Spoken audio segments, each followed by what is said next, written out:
Quote, coffee is one of the world's most popular beverages with an estimated 400 billion cups being consumed each and every year, end quote. The Coffee Drinking Experience by Charles Spence and Fabiana Carvalho.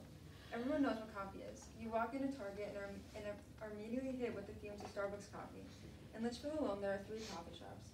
Coffee is one of the most popular drinks wherever you go. Over the duration of my speech, I will summarize the proper way to make a cup of coffee, starting with the coffee bean, how coffee made its way to America, and the different health benefits and risks of drinking coffee. In the article, The Process of Coffee Production from Seed to Cup, and New Food magazine gives an in-depth walkthrough of coffee production. Quote, coffee processing is a very human-intensive process. It requires a lot of expertise to make the right cup of coffee, end quote, Rudy Carretti. This process could take up to 5 years. The first steps are planting and harvesting. Coffee beans start in seed form, and they are not considered coffee beans or able to be brewed until they go through a series of steps. The seeds are planted and develop when they are planted in shady areas during rainy seasons. This takes 3 to 4 years to sprout cherries, and they ripen faster under low altitudes and high temperatures. Cherries turn from green to bright or dark red when they are ripened, and depending on where you live, there's at least one major harvest season each year. The third step is processing. Cherries need to be harvested ASAP so they don't spoil. The 2 processing methods are dry and wet. The dry method is considered the natural method. It is popular in regions with scarce water. Fresh cherries are laid in the sun on drying beds for 15 to 20 days, and they are regularly churned and raked and covered at night. This could take several weeks depending on the weather.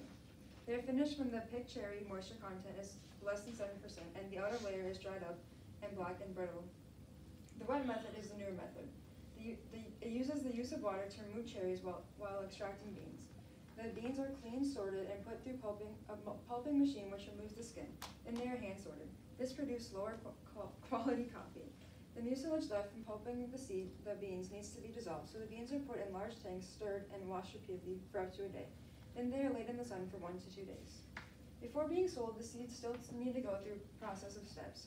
First, they are hulled, which removes the dry husk around the bean. If preferred, they can be polished, which makes the beans higher quality. This just removes the stuff left over from hulling. Then they are sorted based on size and weight and checked for inconsistencies in color and other flaws. Then they are tasted and checked for mistakes and assured taste and quality. All this information comes from the process of coffee production from seed to cup. Now that we know how coffee beans are made, we will discuss the journey coffee took to make its way to America. Where did coffee come from? A short excerpt in the first chapter of The Craft and Science of Coffee says that coffee is one of the most important trade products. There's 2 coffee species, Arabica and Robusta. The book compares coffee history to human history because, quote, the highland forests of Ethiopia and South Sudan are considered the cradle of Arabica coffee, but is also the region where primitive human beings started their long voyage to conquer the world, end quote. Juan Carlos and Charles Lambo. Arabica coffee originated in Ethiopia around 1850 AD. It began its spread in the 8th century when it was transferred from Ethiopia to Yemen. In the 17th century, it arrived in Europe by a Dutch trader, and it was used as a way of gifting the King Louis XIV. Robusta coffee is more recent. The article says that the first transfer of the species was in the 1870 in the Congo Basin. The spread of the coffee occurred through nurseries when the species was moved to Congo to Java. The seeds were produced to make plantations and were soon used in farming. This information comes from where did coffee come from? According to New Food magazine, new wild coffee species continue to be discovered in African tropical forests to this day. Now that we know where coffee originated from, the next question is, how did the coffee buzz in America start?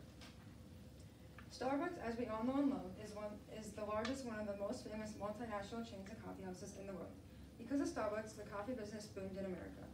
Quote, in 40 years, it grew from a single location coffee roaster in Seattle, Washington, to a multi-billion-dollar global enterprise that operated more than 17,000 retail coffee shops in 1500s and sold coffee beans, instant coffee, tea, and ready-to-drink beverages, and tens of thousands of grocery and mass merchandise stores, end quote. Craig Guthrie et al. And Starbucks, A Story of Growth. Starbucks was founded in 1971 and in less than a decade was up to 5 retail stores, only selling beans and at-home brewing supplies. Harald Schultz was, quote, the VP of the American subsidiary of Hammerflask, a Swedish housewares company that made plastic coffee cone filters for home coffee brewing, end quote. Guthrie et al. His interest in the Starbucks business grew, and he joined the company as the director of retail operations.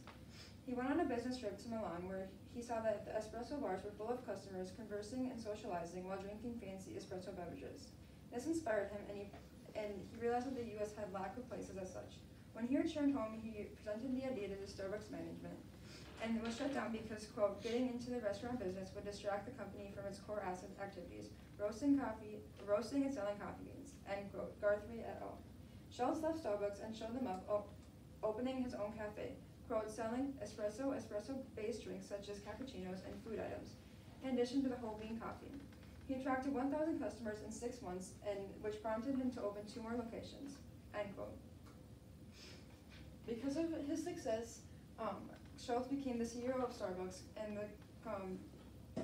continued to grow the business. The article says that the Starbucks coffee was unlike any other coffee that Americans consumed because Starbucks roasted its own beans with the European-style flavor that people loved.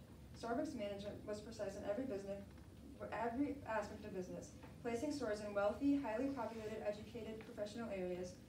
By 2007, Starbucks operated 5,000 stores, more than 15,000 stores. Next, we will discuss the big question: is coffee healthy? Coffee is made up of different elements: caffeine, chlorogenic acids, and diterpenes, etc., which could potentially have negative effects on human health. Research has been done on both sides of the topic. Quote, moderate regular coffee drinking by healthy individuals is either essentially benign or mildly beneficial, end quote.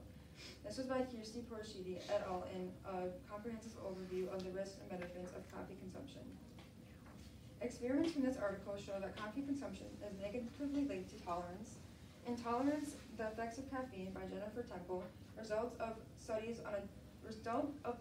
a study on teens who use phone screens and consume caffeine shows that 41% reported symptoms of tolerance and 77% reported symptoms of withdrawal. Those who do not regularly consume caffeine reported more negative symptoms when they were given caffeine.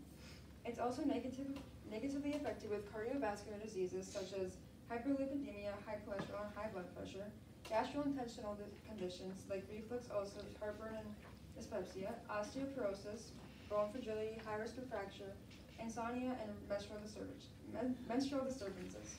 Oppositely, coffee consumption is positively associated with the improvement of neurological disorders like Parkinson's, cognitive function, more in females than males, and mental health. There's also a less risk of type 2 diabetes, and it gives a protective effect on the liver against alcohol-induced liver damage. There's also a reduced risk of all-cause mortality. During my speech, I walked you through the path a coffee seed takes to become a brewable coffee bean, how coffee gained popularity in America, and some risks and benefits of drinking coffee. This is my works cited page. Now that I've discussed with you anything and everything to do with coffee, next time you order a drink from Starbucks or wake up and make your daily cup of coffee, I hope you appreciate the thousands of different components and things that have been done to produce that delicious drink for you.